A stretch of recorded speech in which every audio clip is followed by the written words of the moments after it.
In the Middle Ages, this stretch of the County Down coast rarely fell silent. Even before dawn, water moved against stone, ropes tightened along sheltered edges, and ships waited for the right moment to enter a narrow harbour protected from the open Irish Sea. Long before roads mattered, the sea was already doing the work of connection here. Trade passed through these waters early, but not easily. Stone walls followed necessity rather than design. Quays took shape where ships could be held steady. What grew here was not a town built for comfort, but one shaped to endure pressure. Only later did this place become known as Ardglass. Ardglass lies on the east coast of County Down, where rocky headlands press into the Irish Sea.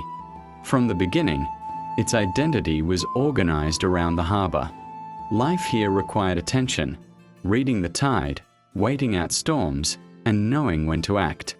By the medieval period, Ardglass had become a port trusted well beyond its local shoreline. Ships relied on its harbour when conditions elsewhere turned difficult.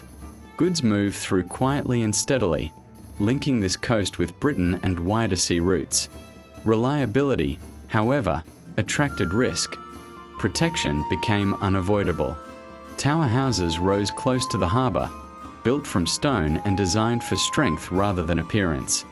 More than a dozen once stood here, guarding approaches from land and sea. Fishing remained the steady centre of daily life.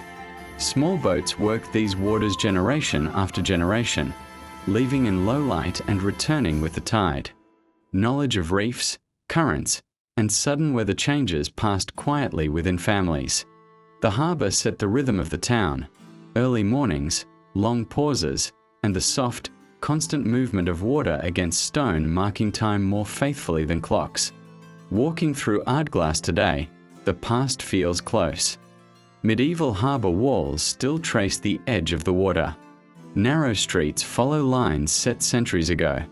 Stone buildings stand tightly together, built for shelter and defence rather than display. The creak of ropes, the wash of the tide, and the open horizon repeat patterns that have shaped this place for hundreds of years. On clear days, the distance feels exposed and endless, a reminder of why protection mattered so deeply to those who built here.